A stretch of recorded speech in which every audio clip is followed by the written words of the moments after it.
Joining me now is American Enterprise Institute non-resident senior fellow and author of Danger Zone, The Coming Conflict with China and Unrivaled, Why America Will Remain the World's Sole Superpower.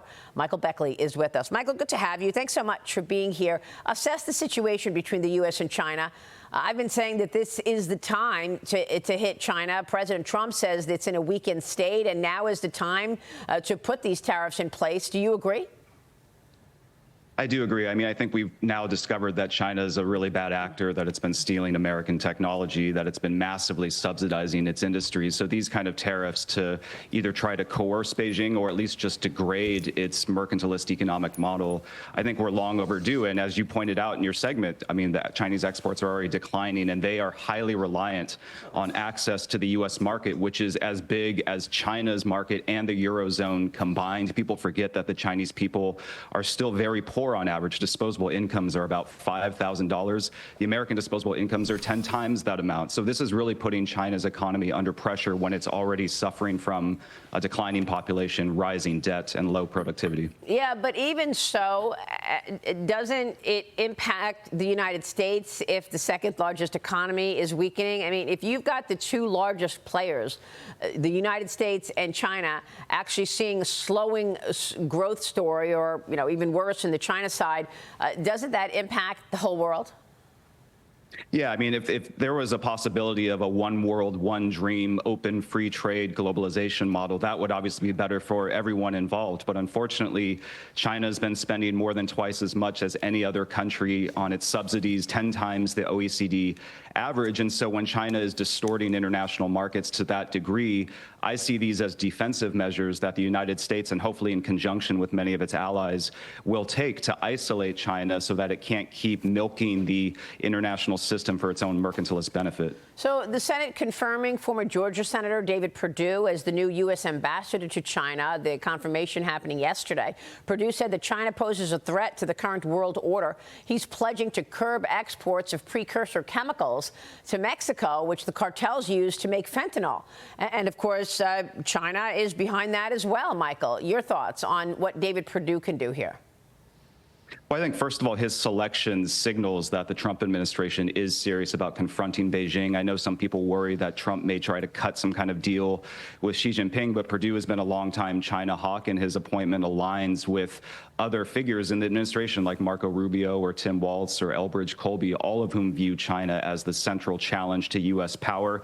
Obviously, Perdue has made a big deal about the fentanyl precursors, and I think you'll probably see some progress on that because the United States is already driving a hard bargain with Mexico. But that is just going to be one small piece of, I think, a much broader strategy directed against Beijing. So what do you think that strategy looks like?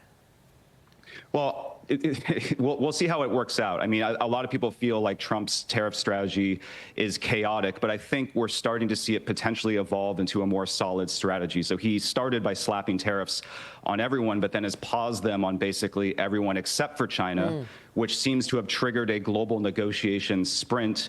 And I think the goal seems to be to create a new system of reciprocal tariff agreements where allies, first of all, have to give the United States reciprocity, but they also have to do more to try to cut China out of their critical supply chains. You can't take Russian energy and then sell to the Chinese market and get away with it anymore. And so I think if this strategy is enforced consistently, which is going to be very difficult because there's transshipment routes through Mexico, through Vietnam, et cetera, then I think what you could have emerging is essentially a free world bloc where the United States re-globalizes among some of its key allies on a basis of fair trade. And then they can conduct collective bargaining with Beijing and say, look, if you want access to the richest economies in the world, you're going to have to either drop your subsidies, dial back your territorial aggression over Taiwan and the South China Sea, or we're just going to end up with a Cold War situation. And we think our side has much more economic resilience and prosperity built into it than yours does in the long term. Well, look, China is still bullying its neighbors. It's deploying several Type 22 fast attack missile boats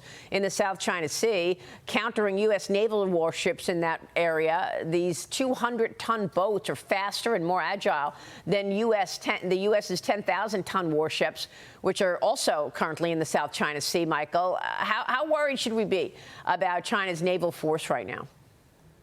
I think we should be really worried because, everyone talks about Taiwan, but both the Wall Street Journal and the New York Times have put together these amazing heat maps over time of China's military and maritime militia transits in the South China Sea. And you just see it getting thicker and thicker, and especially concentrating around disputed areas and those 7 artificial islands that they turned into giant military bases in the middle of the South China Sea. And this really matters not just because that sea is where roughly half of world trade passes through, but the Philippines is a U.S. treaty ally.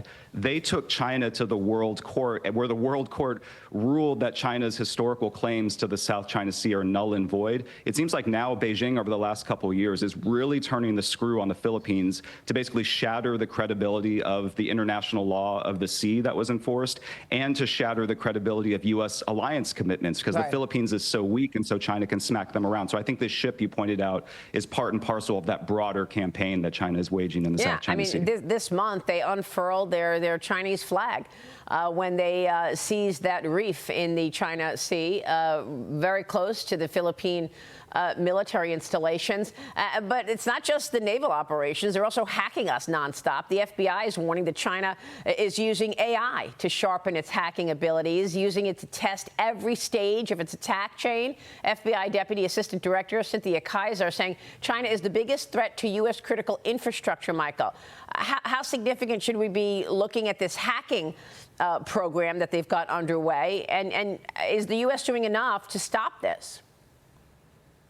This is a massive threat, and no, the United States is not doing enough to stop this. So China has seeded malware in our power grids, our water systems, transportation and communication networks.